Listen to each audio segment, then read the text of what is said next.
St. Louis, he didn't come here for no haircut, boys. Jon Lester screamed inside Busch Stadium's visiting clubhouse, introducing John Lackey for Wednesday night's post-game toast as the Cubs celebrated back-to-back National League Central titles.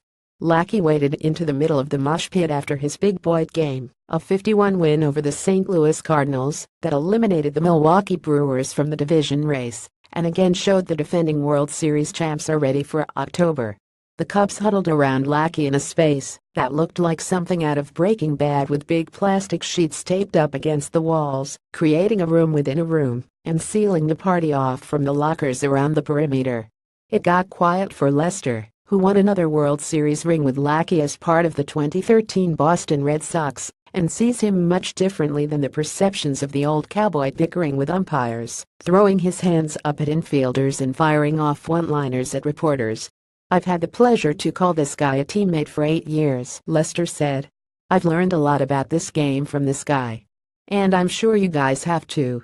He's one of the best teammates and one of the best people I've ever got to play with." Tonight was probably his last regular season start.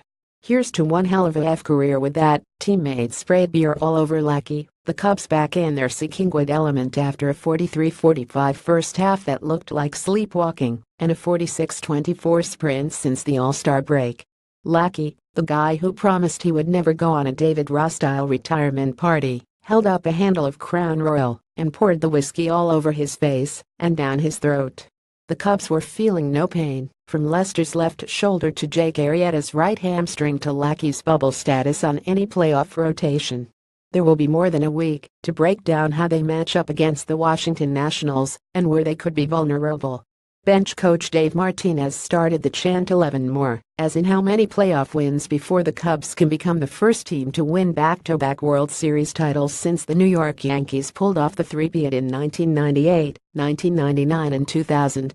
Here is one area where the Cubs will have a clear edge over the Nationals: the being there, down-at-it confidence they showed in finishing this division race, the never-panic attitude created around those Yankees, and the even-year San Francisco Giants. "We've only got one ring," outfielder Jason Hayward said. "We've got some work to do on that before we can put ourselves with the Giants, with the Yankees. But the experience that we have together is huge. It's comforting. It's calming. It's crazy." Arrieta understood what this meant as someone who got traded here from the Baltimore Orioles in the middle of the 2013 season, transformed into a Cy Young Award winner 2 years later, and will cash in with an nine-figure megadeal this winter as a free agent. "The front office has done a tremendous job of acquiring players and drafting players and developing those players," Arrieta said. "If you do those three things successfully, you're going to put a quality product on the field, year in and year out. That's what I saw when I first got here, all these young players that were really close to being at the big league level. Then in 15, a bunch of these guys get there. And then in 16, we had more. This could be, for a lot of the guys in here, a last go-round in this organization. And we're going to do everything in our power to take advantage of it." Drenched in his blue NL Central shirt, blue shorts and Under Armour sandals, President of Baseball Operations Theo Epstein held a Budweiser can in one hand and a green bottle of champagne in the other, the relaxed picture of someone who doesn't have to deal with 100-year sand counting pressure anymore. But this was never going to be only about 1908. It doesn't matter how they got there. The Cubs are coming now. It's opportunity, Epstein said. "I don't know, but I assume people aren't picking us to win the whole thing. That doesn't really matter.